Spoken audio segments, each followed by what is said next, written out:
Hello प्यारे दोस्तों, आज हम करेंगे दोस्तों दूसरा चैप्टर जिसका नाम है बहुपद। दोस्तों हमने पहला चैप्टर कंप्लीट कर लिया है जिसका नाम था वास्तविक संख्याएं। दोस्तों आज हम देखते हैं बहुपद चैप्टर। सबसे पहले देखेंगे दोस्तों बहुपद क्या होता है। तो दोस्तों इसकी सबसे पहले हम परिभाषा देख लेते हैं, बहुपद कहते किसे हैं।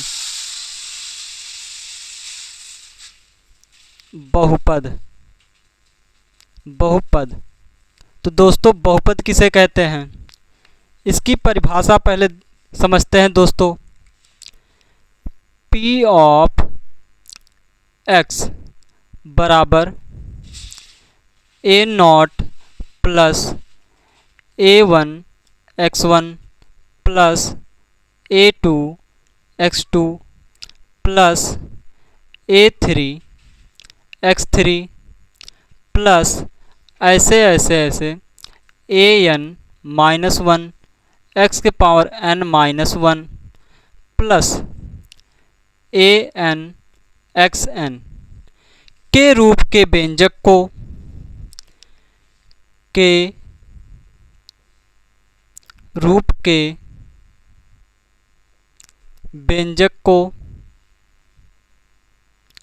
व्यंजक को चर x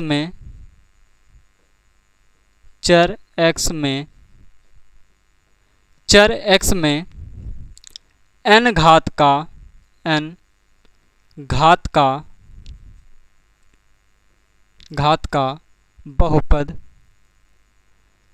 बहुपद कहते हैं। n घात का बहुपद कहते हैं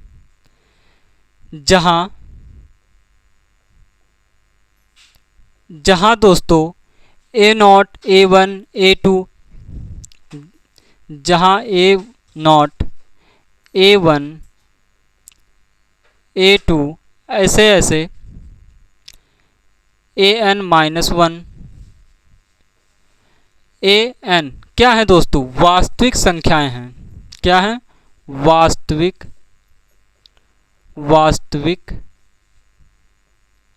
संख्याएं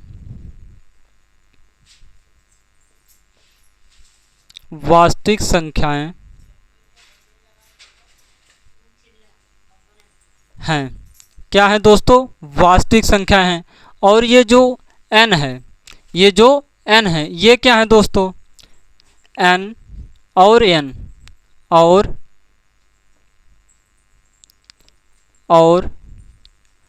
n ऋणोत्तर पूर्णांक है और n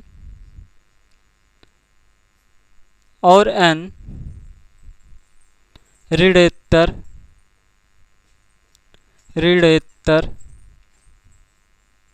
पूर्णांक हैं।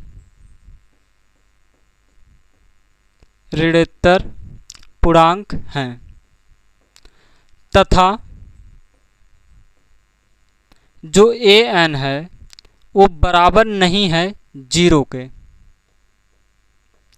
दोस्तों परिभाषा क्या होती है बहुपद का, P ऑफ x बराबर a not plus a1 x1 plus a2 x2 plus a3 x3 ऐसे an minus one x power n minus one plus an xn के रूप के व्यंजक को चर x में n घात का बहुपद कहते हैं। जहाँ a not a1 a2 an minus one an क्या है, वास्तविक संख्याएं हैं और ये जो n है वो ऋणोत्तर पूर्णांक है। ऋणोत्तर पूर्णांक का मतलब होता है दोस्तों ये जो n होगा उसका वैल्यू माइनस में नहीं होगा। ऋणोत्तर पूर्णांक का मतलब क्या हुआ, जैसे दोस्तों पूर्णांक किसे कहते हैं, जो जिसमें 0 आए और प्लस वाली संख्याएं आए और माइनस वाली भी संख्याएं आती हैं, लेकिन यहाँ पर ऋणोत्तर है यानी कि जो सभी पूर्ण संख्याएं होती हैं, पूर्णांक संख्याएं होती हैं वो सब आएंगी लेकिन माइनस वाली संख्याएं नहीं आएंगी। इसी को कहते हैं दोस्तों ऋणोत्तर पूर्णांक। यानी कि जो ऋणोत्तर पूर्णांक है उसमें माइनस वाली संख्याएं नहीं होंगी n का वैल्यू। और जो an है, जो यहाँ पर दोस्तों an है उसका वैल्यू 0 नहीं होना चाहिए। अब दोस्तों इसका उदाहरण लेते हैं। उदाहरण, जैसे दोस्तों यहाँ पर कोई हम व्यंजक ले लेते हैं, जैसे p ऑफ x बराबर 2x प्लस 5। जैसे दोस्तों अगर हम इस रूप में लिख देते हैं तो इसी को दोस्तों हम कहते हैं व्यंजक। यहाँ पर क्या लिखा है? व्यंजक। किसी भी संख्या को हम यानी कि बहुपद को इसी रूप में लिख देते हैं तो उसे हम क्या कहते हैं दोस्तों? व्यंजक। अब दोस्तों इसे हमें पता करना है ये बहुपद है या नहीं है। तो दोस्तों कैसे चेक करेंगे ये बहुपद है या नहीं है? दोस्तों यहाँ पर क्या कह रहा है, जो p ऑफ x है वो कुछ इस रूप का होना चाहिए। ये दोस्तों देखो उस रूप का है, ये दोस्तों देखो उस रूप का है। उस रूप में बनाने की कोशिश करो। ये रूप क्या कहता है? a not plus a1 an a1 x1। दोस्तों ये उस रूप का है या नहीं? ये जो व्यंजक दिया गया है ये व्यंजक इस रूप का है या नहीं, यानी कि इस रूप का है या नहीं? देखो यहाँ पर जो a नॉट है ये क्या है दोस्तों? ये 5 हो गया। और जो यहाँ पर a1 और x1 है, जो यहाँ पर a1 x1 है, यहाँ पर दोस्तों a1 का वैल्यू क्या हो गया? ये 2 हो गया। और x की पावर 1 ये क्या हो गया? ये संख्या हो गया।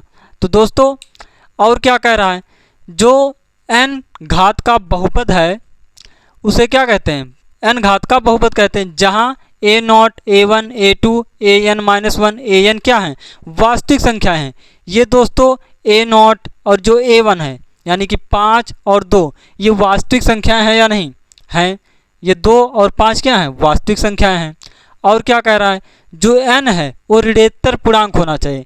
n का मतलब जो x के पावर 1 होता है वो क्या होना चाहिए? ऋणोत्तर पूर्णांक होना चाहिए, यानी कि माइनस में नहीं होना चाहिए। यहाँ पर माइनस में नहीं है।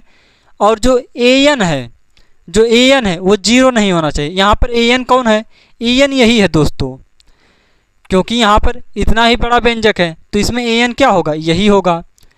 तो ये दोस्तों क्या है? एक बहुपद है, क्योंकि इसके सभी शर्त को इसने पास कर लिया। तो ये दोस्तों क्या है? बहुपद है। 2x प्लस 5 ये दोस्तों क्या है? बहुपद है। बहुपद है। ये दोस्तों क्या है?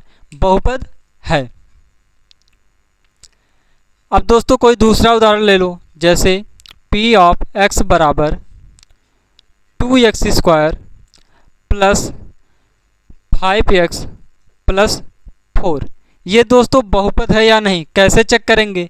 पहले ये देखेंगे दोस्तों जो x के जो यहाँ पर दोस्तों ये अंक लिखा गया, ये अंक लिखा गया और ये अंक लिखा गया है, क्या ये वास्तविक संख्या है? क्योंकि यहाँ पर a नॉट a1 क्या है? ये सभी वास्तविक संख्या हैं। तो इनको देखेंगे ये वास्तविक संख्या है या नहीं। 4 5 ये 2 ये वास्तविक संख्या है या नहीं? हैं। वास्तविक संख्या किसे कहते हैं? इसको हमने दोस्तों पहले पाठ में बताया है। वास्तविक संख्या क्या होती हैं? जिसको जितनी भी संख्याएं हम आज तक पढ़े उसी को क्या कहते हैं? वास्तविक संख्या कहते हैं। तो दोस्तों ये सब क्या है? वास्तविक संख्या है। और दूसरा बात क्या बोल रहा है? जो n है वो ऋणोत्तर पूर्णांक होना चाहिए। जो यहाँ पर दोस्तों x के पावर लिखा गया है यहाँ पर दोस्तों क्या है? प्लस में वैल्यू है, तो यानी कि ये ऋणोत्तर पूर्णांक है। और an 0 नहीं होना चाहिए। an को किसको मानेंगे? इसी को मानेंगे जिसके पावर सबसे ज़्यादा घात होगी, तो उसी को हम कहेंगे an। जो यहाँ पर an है यहाँ पर an का वैल्यू 0 है नहीं, 2 है। अगर दोस्तों हम इस व्यंजक को इस रूप में लिखना चाहें तो कैसे लिखेंगे? इस बहुपद को हम इस व्यंजक को इस रूप में कैसे लिखेंगे दोस्तों? यहाँ पर क्या है? 2x स्क्वायर है, यानी कि a2 x2 plus a1 x1 plus a not. दोस्तों यहाँ पर क्या है? हम इस व्यंजक को ऐसा लिखें या ऐसा लिखें, a not plus a1 x1 plus a2 x2। बात एक ही है, चाहे हम इधर से शुरू करें चाहे इधर से ऐसे लिखें, बात एक ही। इस व्यंजक को हमने इस रूप में भी लिख दिया, यानी कि इस रूप में भी लिख दिया। तो ये दोस्तों क्या है? ये एक बहुपद है। यह भी दोस्तों क्या है? एक बहुपद है। यह भी एक बहुपद है, बहुपद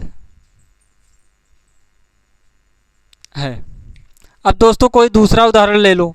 जैसे हमने ले लिया p ऑफ x बराबर रूट में 2x प्लस 3। ये दोस्तों एक बहुपद है या नहीं, ये बताओ। बहुपद है ये है या नहीं, कैसे चेक करेंगे दोस्तों? पहले देखेंगे हम जो यहाँ पर ये लिखा गया है और ये लिखा गया है, ये क्या वास्तविक संख्याएं हैं? वास्तविक संख्या है या नहीं दोस्तों? रूट 2 वास्तविक संख्या है या नहीं है? क्यों? क्योंकि आज तक हम जितनी भी संख्याएं पढ़ रखे हैं वो सभी वास्तविक संख्याएं ही होती हैं। तो ये वास्तविक संख्या यानी कि इसने पहले टेस्ट को पास कर लिया। फिर दूसरी बात पर हम क्या चेक करते हैं, जो n है वो ऋणात्मक पूर्णांक होना चाहिए, यानी कि माइनस में नहीं होना चाहिए। जो यहाँ पर x है, x इसके पावर प्लस का 1 होगा, यानी कि ये भी ऋणात्मक पूर्णांक है, यानी कि यहाँ पर माइनस नहीं है। तो इसने दूसरे टेस्ट को भी पास कर लिया। अब तीसरा क्या चेक करते हैं, जो an है वो 0 नहीं होना चाहिए, यानी कि x के पावर जो सबसे बड़ी घात होती है व्यंजक में, x के पावर उसी को हम an मानते हैं। जो यहाँ पर इसको यहाँ पर an किसको मानेंगे, हम इसी को मानेंगे, क्योंकि यहाँ पर सबसे बड़ी घात क्या है, x के पावर 1 ही है। तो यहाँ पर जो an है, ये जो 2 है यही होगा an। an क्या है, यहाँ पर रूट में 2 है, 0 नहीं है। अतः क्या पता चलता है, यहाँ पर an 0 नहीं है। तो इससे क्या पता चलता है दोस्तों, ये भी एक बहुपद है। क्या है, बहुपद है। अब दोस्तों जैसे कोई दूसरा उदाहरण ले लो।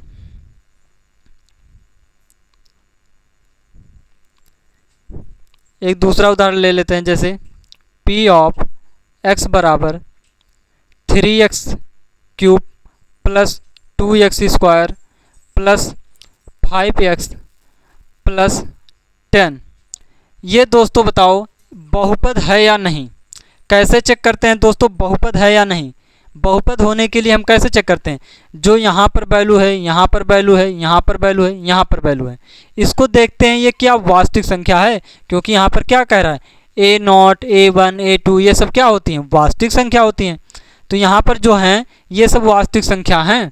हाँ, 3 भी वास्तविक संख्या, 2 5 10 भी वास्तविक संख्या है। तो यानी कि इसने पहले टेस्ट को पास कर लिया। दूसरा टेस्ट क्या है, जो n है ऋणात्मक पूर्णांक है, यानी कि जो x के पावर होगा वो माइनस में नहीं होगा। यहाँ पर देखो दोस्तों जो 3 है, यहाँ पर जो घात 2 है, यहाँ पर 3 है, यहाँ पर 1 है, ये क्या है, सब कुछ वैल्यू प्लस में है, यानी कि ये n जो है ऋणात्मक पूर्णांक है।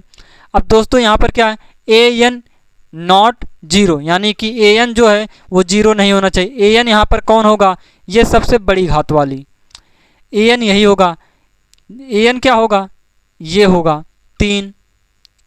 यहाँ पर 3 0 है नहीं, 3 3 ही होता है। तो यहाँ पर क्या हो गया, ये 0 भी नहीं है। तो इसने तीसरे भी टेस्ट को पास कर लिया। इससे क्या पता चलता है दोस्तों, इससे पता चलता है कि ये भी बहुपद है, बहुपद है। अब दोस्तों हम देख लेते हैं क्या बहुपद नहीं है। ऐसा भी उदाहरण ले लेते हैं, बहुपद क्या नहीं है। अगर दोस्तों आपको कहीं भी 2x माइनस 1 प्लस 5 मिल जाए, ये दोस्तों बहुपद है नहीं, हम तुरंत कहेंगे नहीं। क्यों? क्योंकि यहाँ पर जो n का वैल्यू है वो ऋणात्मक पूर्णांक नहीं है, यानी कि माइनस में आ गया। तो इसे क्या कहेंगे, बहुपद नहीं है, बहुपद नहीं है। यहाँ पर दोस्तों हमने पहले ही देख लिया, यहाँ पर जो x के पावर है वो माइनस में है, तो यानी कि ये तुरंत बहुपद नहीं होगा, हम ऐसे बता सकते हैं। अब जैसे कोई दूसरा उदाहरण ले लो, p ऑफ x बराबर 2x रूट में प्लस 6। ये दोस्तों बहुपद है या नहीं, कैसे चेक करेंगे? पहले देखेंगे कि यहाँ पर जो लिखा गया, यहाँ पर लिखा गया है, क्या ये वास्तविक संख्या हैं? a1 a0 a1 क्या होते हैं, वास्तविक संख्या होते हैं। यहाँ पर 2 और 6 वास्तविक संख्या है। अब दोस्तों क्या चेक करते हैं, n ऋणात्मक पूर्णांक होना चाहिए। जो यहाँ पर x के पावर है वो ऋणोत्तर पूर्णांक है या नहीं। कैसे चेक करेंगे? यहाँ पर दोस्तों देखो रूट दिया है। रूट का मतलब क्या होता है? इसको हम लिखना चाहें ऐसे लिख सकते हैं, x की पावर 1/2। रूट का मतलब क्या होता है? 1/2 प्लस 6। यहाँ पर दोस्तों क्या कहता है? जो n है वो ऋणोत्तर पूर्णांक है। ऋणोत्तर पूर्णांक का मतलब माइनस नहीं होना चाहिए, यहाँ पर माइनस नहीं है। लेकिन दोस्तों क्या 1/2 पूर्णांक है? नहीं। पूर्णांक क्या होती हैं दोस्तों? 0 होता है और 1 से लेकर अनंत तक संख्याएं होती हैं।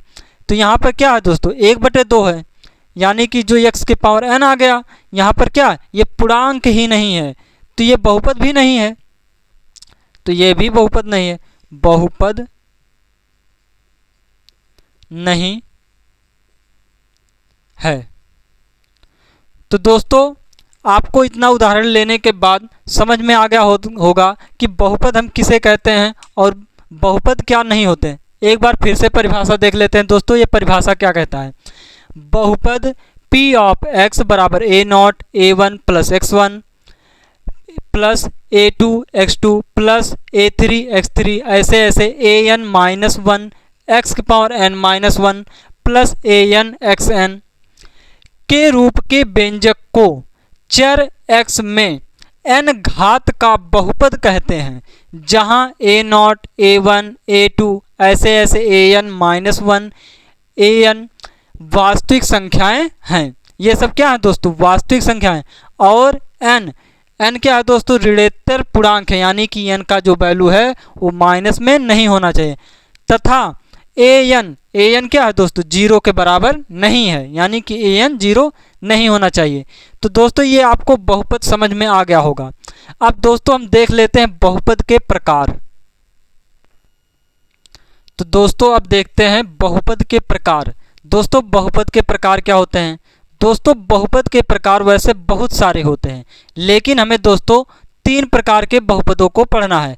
पहला रैखिक बहुपद, दूसरा द्विघात बहुपद, तीसरा त्रिघात बहुपद। तो दोस्तों पहला देखते हैं रैखिक बहुपद। किसे कहते हैं दोस्तों? रैखिक बहुपद। रैखिक बहुपद तो दोस्तों देखते हैं रैखिक बहुपद क्या होता है। ऐसा बहुपद जिसका घात 1 हो उसे हम क्या कहेंगे दोस्तों? रैखिक बहुपद। ऐसा बहुपद जिसका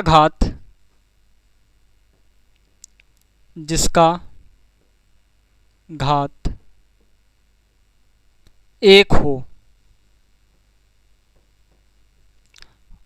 उसे, ऐसा बहुपद जिसका घात 1 हो उसे रैखिक बहुपद कहते हैं। उसे रैखिक बहुपद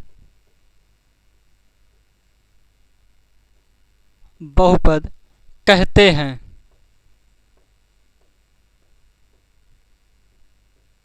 उसे क्या कहते हैं दोस्तों? रैखिक बहुपद कहते हैं।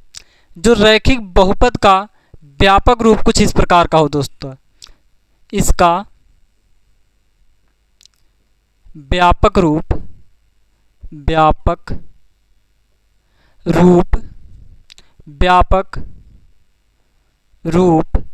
P ऑफ x बराबर होता है ax प्लस b होता है।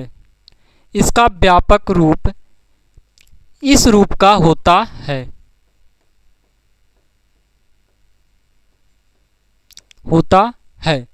तो दोस्तों रैखिक बहुपद किसे कहते हैं? ऐसा बहुपद जिसका घात 1 हो उसे रैखिक बहुपद कहते हैं। इसका व्यापक रूप P ऑफ x बराबर ax प्लस b होता है। दोस्तों इसका उदाहरण देखते हैं। इसका उदाहरण क्या हो जाएगा? उदाहरण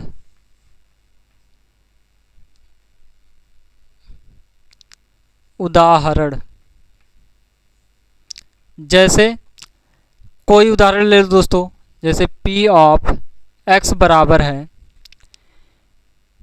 2x प्लस 3। यहाँ पर दोस्तों x के पावर कितना घात है 1, तो ये दोस्तों कैसा बहुपद है, रैखिक बहुपद है। अगर घात 1 होगा तो उसे हम क्या कहेंगे दोस्तों, रैखिक बहुपद। अब दोस्तों जो ये रैखिक बहुपद है वो कुछ इस प्रकार का है, कैसे। अब दोस्तों देखो यहाँ पर a लिखा है a, यहाँ पर लिखा है b। यहाँ पर a क्या है 2 और b क्या है 3 और ये x है ही। तो दोस्तों जो रैखिक बहुपद होता है उसका व्यापक रूप कुछ इस प्रकार का होता है। अब ये हो गया दोस्तों। अब देख लेते हैं दोस्तों दूसरा प्रकार जो होता है द्विघात बहुपद। एक और उदाहरण इसका पहले ले लेते हैं। जैसे ले लो p ऑफ x बराबर 5x प्लस 6। ये दोस्तों पहले ये बताओ बहुपद है या नहीं, ये बहुपद है या नहीं कैसे चेक करते हैं, पहले ये देखते हैं यहाँ पर जो लिखा गया है, जो यहाँ पर 5 लिखा गया है 6 लिखा गया है, ये वास्तविक संख्या है, हाँ है वास्तविक संख्या, तो यानी कि इसने पहले टेस्ट को पास कर लिया। फिर दूसरे नंबर पर क्या देखते हैं दोस्तों, दूसरे नंबर पर देखते हैं जो यहाँ पर n है यानी कि x के जो पावर हैं वो ऋणोत्तर पूर्णांक हैं। यहाँ पर दोस्तों क्या है प्लस का 1 है, यहाँ पर x के पावर कितना है प्लस का 1 है, तो ये दोस्तों क्या है ऋणोत्तर पूर्णांक है। और तीसरी बात क्या चेक करते हैं, जो यहाँ पर ये है यानी कि an है, जो 5 है वो 0 है नहीं, तो ये दोस्तों क्या है बहुपद है। ये क्या है दोस्तों बहुपद है। कितने घात का बहुपद है, कितने घात का बहुपद है, 1 घात का बहुपद है, तो इसे क्या कहेंगे दोस्तों रैखिक बहुपद। अब दूसरा प्रकार देख लेते हैं दोस्तों। दूसरा प्रकार क्या है, ये पहला प्रकार हो गया, ये दूसरा प्रकार द्विघात बहुपद। द्विघात बहुपद, बहुपद द्विघात बहुपद दोस्तों किसे कहते हैं, ऐसा बहुपद जिसका घात 2 हो। क्या लिखेंगे दोस्तों, ऐसा बहुपद, बहुपद जिसका घात, जिसका घात 2 हो, 2 हो, उसे द्विघात, द्विघात बहुपद कहते हैं। द्विघात बहुपद कहते हैं, उसे क्या कहते हैं दोस्तों द्विघात बहुपद कहते हैं। इसका व्यापक रूप क्या होगा दोस्तों, इसका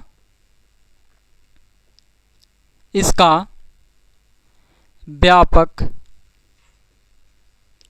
रूप क्या होता है दोस्तों, p ऑफ x बराबर होता है, यहाँ पर दोस्तों लिख लेते हैं, यहाँ पर आएगा नहीं तो इससे बढ़िया यहाँ पर लिख लें, p ऑफ x बराबर होगा ax square plus bx plus c होता है,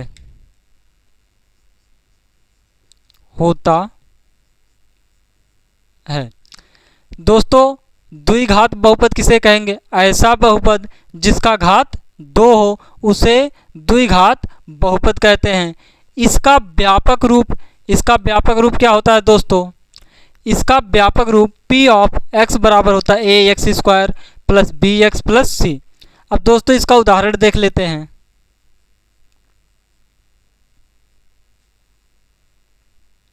इसका उदाहरण क्या है, इसका उदाहरण ले लो दोस्तों p ऑफ x बराबर 3x square plus 5x plus 6 ले लो।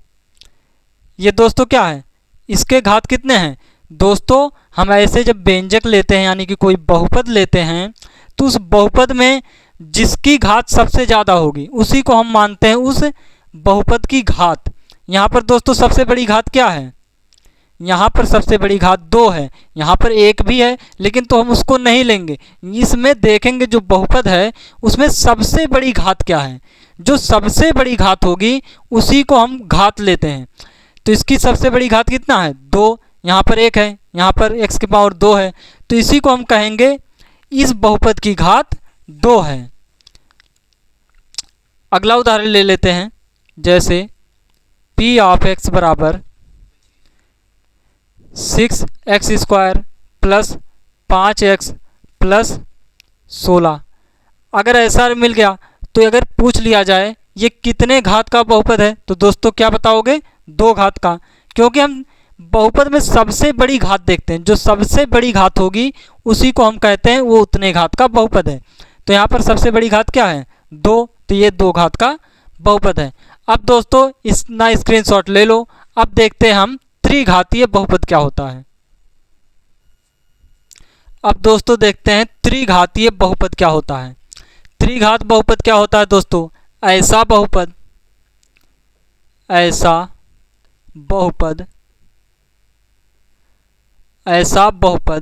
जिसका घात 3 हो, ऐसा बहुपद जिसका घात 3 हो उसे त्रिघात बहुपद कहते हैं। त्रिघात बहुपद कहते हैं।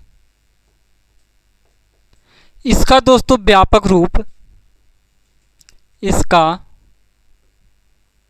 व्यापक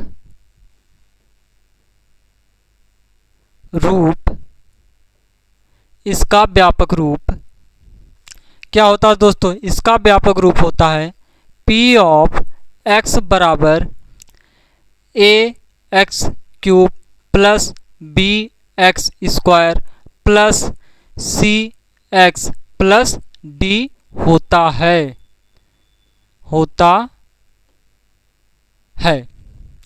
अब दोस्तों इसका उदाहरण देख लेते हैं। इसका उदाहरण क्या होता है,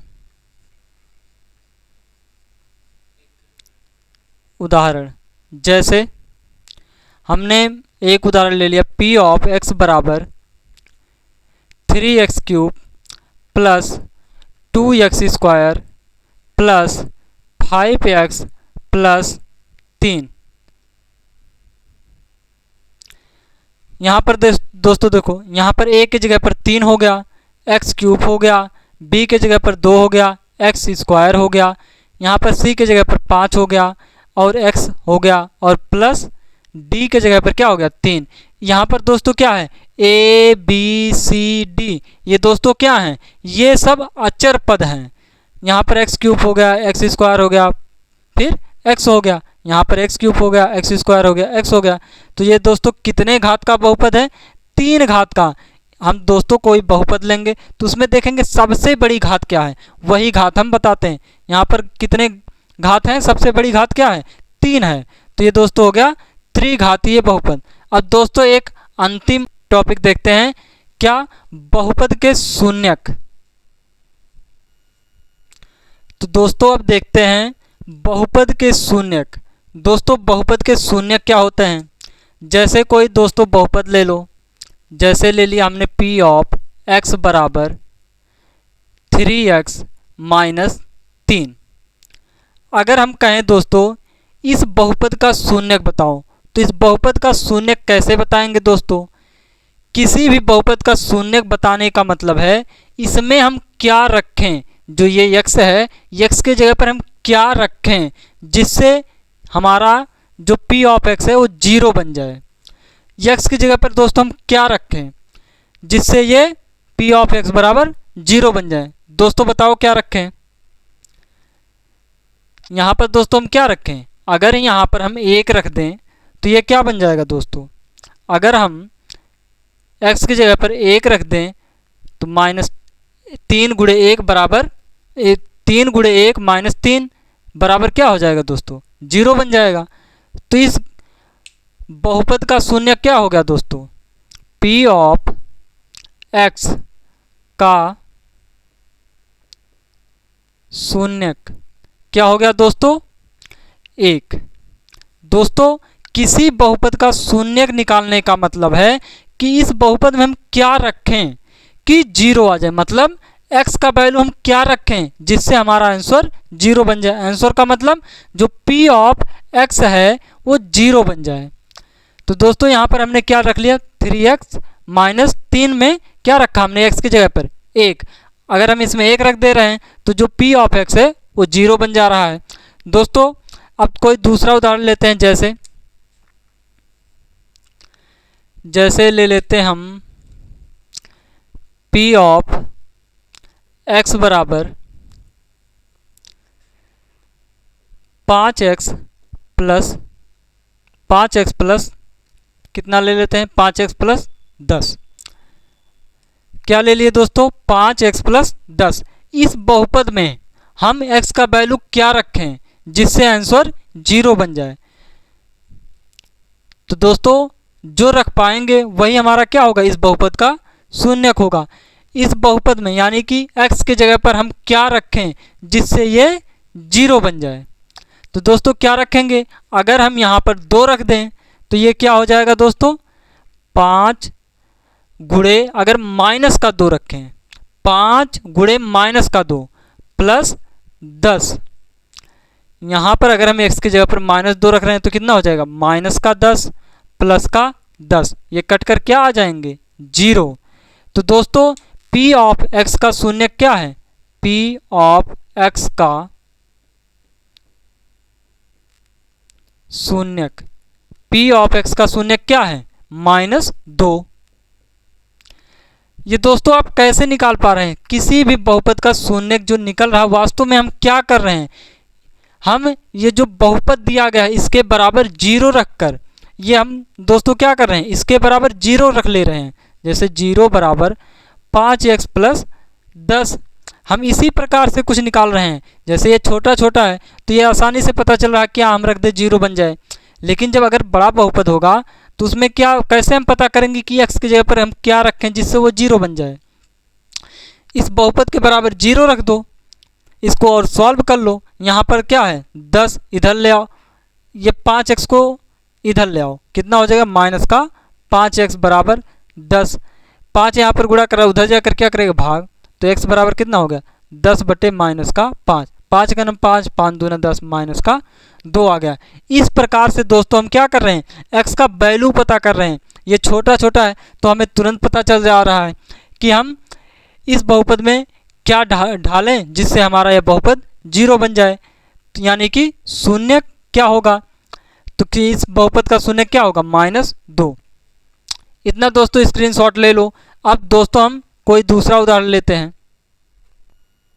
तो दोस्तों अगला उदाहरण है, जैसे ले लो p ऑफ x बराबर क्या, x² प्लस 3x प्लस 2।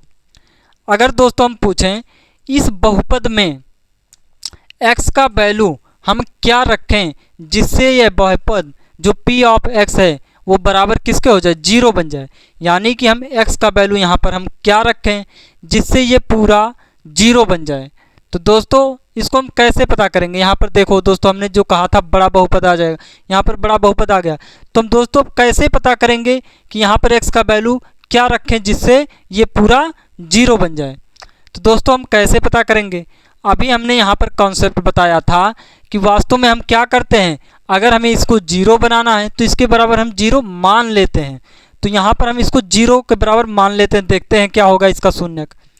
जैसे यहाँ पर है x² प्लस 3x प्लस 2, तो इसके बराबर हम क्या मान लेंगे दोस्तों, 0 मान लेंगे, क्योंकि हमें इसको 0 बनाना है, यानी कि p ऑफ x को 0 बनाना है, तो हम क्या मान लेंगे, 0। अब इसे सॉल्व करो, इसे दोस्तों सॉल्व कर सकते हो या नहीं। यहाँ पर क्या बन गया दोस्तों, 2 घात समीकरण बन गया, तो समीकरण विधि से जैसे सॉल्व किया जाता है वैसे सॉल्व कर लो गुणनखंड विधि से। तो 2x², इसको किस में तोड़ें जिससे गुणा करने पर 2x² बन जाए, कितना, x प्लस 2x प्लस 2 बराबर 0। x कॉमन कर लो, तो यहाँ पर क्या बचेगा, यहाँ पर हम x कॉमन कर लेंगे जब, तो यहाँ पर क्या बचेगा x, यहाँ पर x कॉमन हो चुका है 1, प्लस यहाँ पर भी दोस्तों वही आएगा x प्लस 1 बराबर 0। तो यहाँ पर दोस्तों हम कॉमन क्या करें, कॉमन यहाँ पर हम 2 कर लें। तो एक कोष्टक में क्या बनेगा, एक कोष्टक में x प्लस 2 और दूसरे कोष्टक में x प्लस 1 बराबर 0। तो एक बार जब इसको 0 के बराबर रखेंगे तो क्या बनेगा x प्लस 2 बराबर 0। एक बार इसको 0 के बराबर रखेंगे तो x प्लस 1 बराबर 0। तो x बराबर यहाँ पर क्या आएगा माइनस का 2, 2 इधर प्लस का उधर भेज दिया हमने तो माइनस का 2 हो गया। x बराबर 1 यहाँ इधर प्लस का उधर जाएगा तो माइनस का 1 हो जाएगा। तो दोस्तों इस द्विघात बहुपद का शून्य क्या होगा, -1 और -2। तो लिखेंगे p ऑफ x के यानी कि का या k लिख लो, p ऑफ x का शून्यक क्या होगा दोस्तों, -1 और -2 होगा। तो दोस्तों 2.1 के जितने भी बेसिक कॉन्सेप्ट थे दोस्तों हमने कर लिया। अब दोस्तों कल हम करेंगे 2.1 के उदाहरण और प्रश्नावली को। तो दोस्तों अगर वीडियो अच्छा लगा हो तो लाइक, सब्सक्राइब, कमेंट जरूर करें। Thank you.